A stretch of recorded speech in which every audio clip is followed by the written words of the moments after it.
그다음에 지금 물려 있는 많은 사건, 많은 뭐 북미 정상회담이나 한일 정상회담이나 이런 굵직굵직한 외교적 현안이 있는데 참 공교롭게도 그 대통령이 외국 순방을 가면 이런 사건들 뻥뻥 검찰이 터트려요. 예를 들어서 9월 3일에도 정경심 씨를 있던 그 학교를 압수수색하고 전광석화처럼 압수수색하고 9월 23일에 대통령이 뉴욕에서 저 유엔 총회 하는데 조국 전 장관의 집을 압수수색을 한 거잖아요.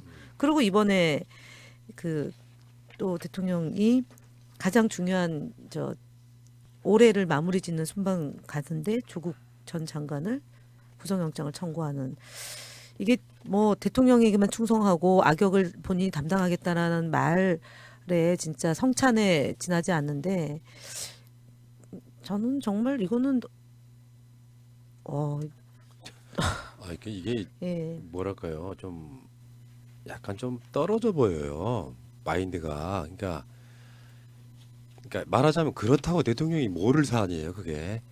근데 이게 뭐랄까 자기 깐에는 이제 A를 지키는 건지 뭔지는 모르겠는데 오히려 이게 부담이 되는 말이죠. 그러니까 대통령이 나가가지고 저번에 유엔 총회 가는 것도 그렇고 또 한중일 이 정상회담 이거 굉장히 중요한 부분에 걸쳐 있는 외교전인데 그 이슈가 검찰이 그 짓을 함으로써 오히려 이슈가 대통령이 이렇게 뉴스에서 사라지는 효과를 만드는 게 충심도 뭣도 아무것도 아니고 보세요. 정무 감각도 없고 황교안 대표가 원내에서 이슈를 잡으면 본인이 이슈를 먹으려고 복사뼈 염증으로 병원에 입원하잖아요. 예. 윤석열 검찰총장은 본인이 이슈를 먹기 위해서 대통령이 순방 가 있는데 그걸 덮는 또 다른 이슈를 만들어서 화제의 중심이 되는 좀 비슷하네요. 한교안 대표의 그 정치 행보나 이 윤석열 검찰청장의 이 선택적 정의와 선택적 수사 이게 궤를 같이 하네요.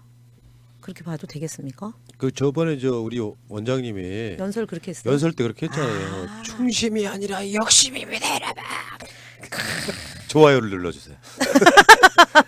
아니, 웃으면 안 되는데 이렇게 심각한 이게 일에. 이제 이 황교안 대표를 봐도 비슷한 생각이 드는데 저 자유한국당 사람들은 황교안 대표가 검사 출신인데 당 대표가 돼가지고 자리를 빨리 잡았다고 막 칭찬하는 분들이 있더라고요. 근데 제가 보면서 참 딱하다 이런 생각이 드는데 이제 진정한 정치 감각이라는 거는 사실은 균형 감각과 민생 감각 이 두 가지가 기초가 돼야 되면서 전체적으로 어떻게 나라가 가야 되는가 이걸 고민해야 되는 건데 검찰 정치로 몸이 이렇게 단련된 분들은 철저한 이념 정치하고 언론 플레이 감각만 가시는 것 같아요. 이게 사실은 이제 황교안 대표도 그런 점으로 지금 가고 있는 거고 지금 윤석열 검찰총장과 그 측근들이 지금 펼치고 있는 검찰 정치가 딱 그런 거죠. 저는 그 아까 사실 도대체 왜 조국 잡는 칼은 나경원 패스트트랙 저 계엄령 이런 데는 하나도 안 쓰여 이런 얘기를 했지만 그 측근이라고 해서 얼마 전에 우리가 저 얘기했지만 언론에 나와서 윤석열 총장에 관심 있는 게 크게 세 가지다 이러면서 조국 윤재선 이렇게 세 개를 얘기하면서 김기현. 더 웃기는 거는 이것은 그 윤석열 총장 등 그 체제의 민주주의에 대한 어떤 감각 어떤 일종의 민주주의에 대한 애정 때문이다 얘기하는 거 보고 정말 저는 한편 기가 막히고 한편 분노스럽더라고 정말. 야 어떻게 근데 이제 저 사람들의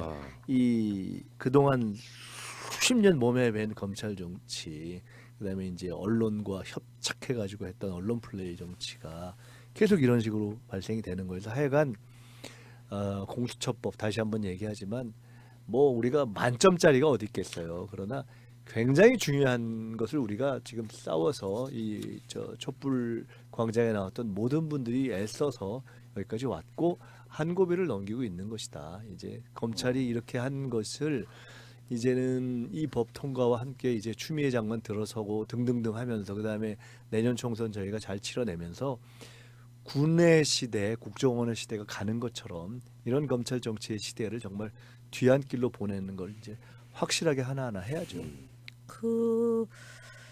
그렇게 되는 과정에서 진짜 조국 전 장관과 가족 가족과 주변이 너무 크나큰 희생을 그럼요. 당한 것에 대해서는 진짜 우리가 참 그럼요. 전 정말 잊지 않아야 된다고 생각합니다. 친구잖아요. 아니 제가 또- 사실은 여기서 공개적으로 얘기하긴 그런데 진짜 마음이 좀 아프고 이번에 영장 이렇게 한 그런 과정에서 응원하고 위로하고 싶더라고요. 이게 너무한 거잖아요. 이게 지금 이미 저 검찰이 이른바 공정성 내지는 균형 감각이 있느냐라는 것 말고 수사 자체가 그 정확했느냐만 놓고 봐도 이미 정경심 그 부인에 대한 뭐 기소? 기소라든가 이런 예, 내용에 예, 있어서 예. 사법부가 이거 너무 심하지 않냐라고 이미 비판을 받고 있잖아요. 그리고 조국 전 장관 결국 칼질을 할래다 안 되니까 지금 일종의 정무 판단에 기초한 예. 정부의 행위에 기초한 것을 가지고 지금 기소를 이제 하려고 구속영장 청구를 한 거 아니에요. 저거는 그냥 정말 사악한 의도인데요. 일단 던져놓고 안 돼도 그만이고 안 되면 이거는 권력에 대들었기 때문에 그냥 검찰 안 됐다라는 이미지를 주고 싶어서 하는 거예요. 그러니까 진짜 나쁜 놈들이에요. 쉽게 얘기해서. 그러니까 역심이죠, 역심. 네, 그런 말씀하신 거죠. 것처럼. 네, 역심이죠. 그러니까 하다가 세상에 이거 상식 바뀌잖아요. 조국 장관 사퇴시키려고 대도 않는 표창장 위조건을 걸어서 그 기소장도 지금 추가 기소를 한 해 만에 하다가 개망신을 당했는데 조국 장관이 사실은 몸통이다라고 이야기하고 싶어서 사모펀드도 파고 무슨 뭐 인턴 증명서는 이거 엄청 흘려댔는데 막상 기소할 수 있는 건이 없다가 보니 한 4개월 지나고 나서 많은 여론이 야 조국 장관 기소도 못하는 거 아니야? 이딴 소리를 이제 듣기 시작하니까 갑자기 이제 와서는 무슨 정무적 판단에 의한 뭐 조국 장관이 마치 뭐 유재수 뭐 어떤 뭐 비리를 막 어마어마하게 덮어주고 권력을 남용이라도 한 것처럼 이렇게 만들어 가지고 구속영장 치는 이 아유 내가 진짜 근데 제가 에이. 그 여기서 우리 방송에서 참는다, 말씀드렸었지만은 제가 조 장관 동기지만 대학교 때도 알지 못했고 사회생활하면서 알고 같이 막 엮이는 기회가 별로 없었어서 그렇게 친하지 않았어요. 근데 진짜 저는 이번 올해 이 대전을 거치면서 그 마음으로 동지애가 생기고 정말 그 짠하더라고. 그래서 제가 얼마 전에 이제 그런 뜻을 좀 전했는데 내가 이렇게 얘기를 했어요. 제 경험칙이라고 하면서 명백히 내가 의도적으로 어떤 잘못한 일이 아닌 걸로 겪는 시련은 시간이 아무리 걸려도 반드시 보상된다. 우리가 살면서 보상을 받아서 하는 건 아니지만 보상될 것이기 때문에 정말 마침 크리스마스니까 기도하시고 또 우리도 잘 풀릴 거라고 기도할 거고 역전될 거라고. 저는, 그럼요. 네. 근데 상한 건강은 누가 보상해줘요? 이제 그거는 그건 우리가 어떡하냐고요. 이런 이제 역사적 투쟁을 하면서 뭐 정말. 저기 하는 거죠. 뭐. 이게 어떻게 보면은 참 다른 게 없고요. 무슨 큰 죄를 진 게 아니라 어떻게 보면 죄라면 예. 민주주의는 피를 먹고 자란다고 하니까 민주주의를 위한 투쟁의 선봉장이어서 그게 죄라면 죄네요. 그러니까 네. 법무부 장관을 이제 본격적으로 검찰 개혁 어떤 방향성으로 법무부 장관을 임명하려고 보니 민정수석을 했던 조국 수석밖에 없는 상태에서 상당 부분 고민을 했을 거라고 생각이 들거든요. 법무부 장관을 해야 돼 말아야 돼 하다가 결국엔 그런 경우 있잖아요. 사명감이 더 큰 사람이 그 정대를 매게 되는 거잖아요. 뭐 그런 상황에서 저 법무부 장관에 임명 되기 전부터 이미 뭐 사찰 비슷하게 뒷조사를 했다는 거고 플랜리스트였잖아요. 네. 그리고 나서 임명되자마자 바로 짜여진 듯이 뭐 자유한국당이나 각종 뭐 말도 안 되는 단체들이 고소고발에 나서고 그러자마자 20군데 한꺼번에 압수수색하고 아마 정점은 청문회 하던 바로 그날 9월 부인- 6일 날 부인 예, 기소한 부인 거죠. 기소한 밤 거였을 10시 텐데. 48분에. 예. 그렇게 떠들썩하게 했던 것에 비하면은 참 유죄수 건으로 구속영장을 치다니요. 제가 어제도 그런 말씀 드렸는데 여기저기 좀 대충 알아보니까 이걸 주도하고 있는 게 한동훈이래요. 한동훈하고 지금 그 이정섭 부장판사, 동부지검 형사육부 이 두 사람이 이 구속영장 쳐야 된다. 쉽게 표현하면 아까 말씀하신 것처럼 못 먹어도 고. 요 방식으로 쳤던 것 같고 요거는 검찰 내부에서도 구속영장 안 나오다 할 말이 없을 정도로 아니 근데 그 진짜 어, 나쁜 어, 놈들이니까 왜냐면 안 나와도 안 나오면 이게 딱 프레임이 이거는 청와대 살아있는 했기 때문에 권력을- 그랬다 딱 이렇게 하고 빠지려고 진짜 사악한 의도인 거죠. 그러니까 자유한국당식이잖아요. 그런 거예요. 그런 정치 거고. 탄압을 받는다고 범죄를 저질러 놓고 그 제가 어제 그 KBS 열린 토론에 나가서 뭔 저걸 할 때 올해의 정치 인물을 한 명씩 뽑아라. 이제 네 패널한테 했는데 저는 조국을 뽑았어요. 그러니까 이게 뭐 잘했냐 못했냐 이런 걸 떠나서 올해를 조국을 놓고 얘기하기가 어렵단 말이에요. 이제 제가 이 말씀을 드리는 이유는 진짜 잊지 않아야 한다. 이 국면에서 가장 고통스러울 것이다라는 생각이 들고 우리가 진짜 응원해줘야 된다는 생각이 들어요. 저는 이제 지금 국민들이 한편으로 또 걱정하는 게 추미애 장관 인사청문회 때 또 어떤 행포가 벌어질 건가에 대한 우려들이 좀 있을 것 같아서 그 부분을 조금 뭐 의제로 상정된 건 아닌데 그 얘기를 조금 하면 어떨까 싶은데 지금 이제 그 증인 채택과 관련해서 지금 그 송철호 시장을 뭐 전략 공천을 주기 위해서 임동호 전 그 최고위원을 주저앉히고 그다음에 이제 뭐 오사카 영사로 제안했다 이제 이런 거 하나 고 그걸 몰랐을 리 있느냐 이제 이런 그 이제 프레임을 만들어서 이제 추 대표 추미애 장관 인사청문회 때 그 송철호 울산과 관련된 증인을 채택해서 뭔가 좀 망신 주려고 하는 그런 조짐이 또 있고요. 그리고 이제 시민사회 단체에서 이제 추미애 장관의 뭐 그 저 차용증 관련해 가지고 또 고발했잖아요. 그래서 똑같은 게 뭐 그 정도는 아니겠지만 이제 데자뷰처럼 느껴져서 걱정하고 계시는 이제 청취자분들이나 시청자분들에게 크게 걱정하지 마시라 말씀을 좀 드리고 싶어서 일부러 좀 얘기를 꺼내는 거예요. 그래서 만약에 조국 전 장관처럼 문제를 키우려고 했다면 이미 이제 나와야 되는데 별로 이제 네. 사실은 추 장관 내정자는 별 게 없다는 거 하고 그다음에 송철호 시장은 8번 출마했다가 8번 낙선한 분이에요. 울산에서.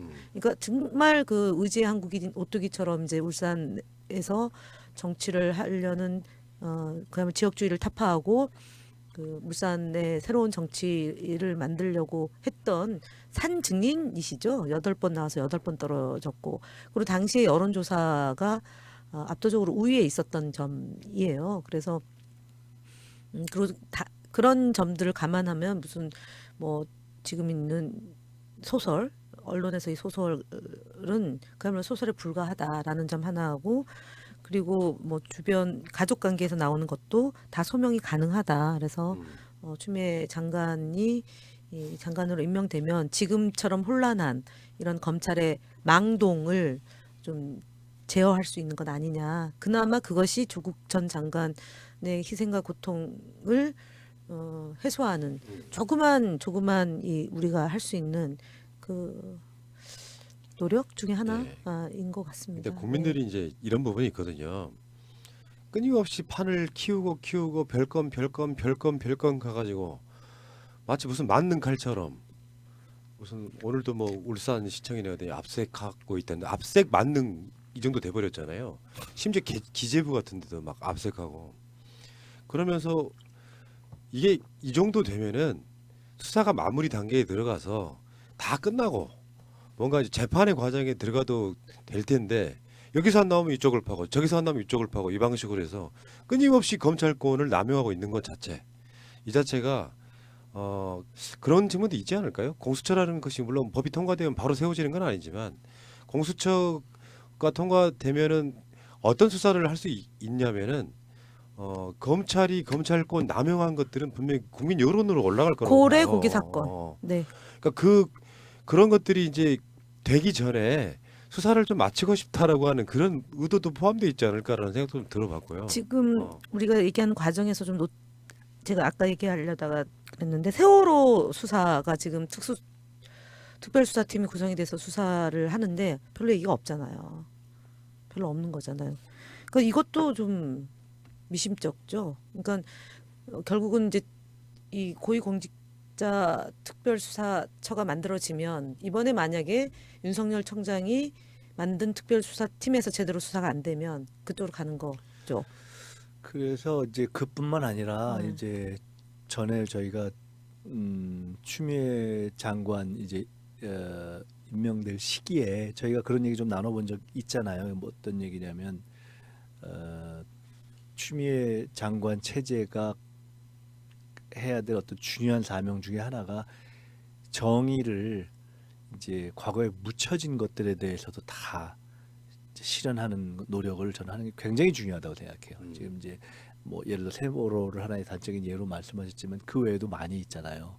그래서 과거에 검찰권들이 과거에도 선택적으로 또는 불완전하게 행사돼서 묻힌 것들을 하나하나 정리하는 것이 그것을 이제 뭐 공수처냐 검찰의 문제냐를 뛰어넘어서 새로운 법무장관이 이 지금 이제 조국 전 장관에서 넘어오는 요 이행기에 있어서는 일단 이 공수처가 제일 중요했고 하지만 저는 그것까지도 가야 된다. 예. 자, 그 이야기는 여기까지 하겠습니다. 네. 공수처가 만들어지는 어떤 상징적 가장 거기에서 희생양이 돼버린 어떻게 보면 조국 장관과 공수처 이야기였습니다. 조국 장관님 응원합니다.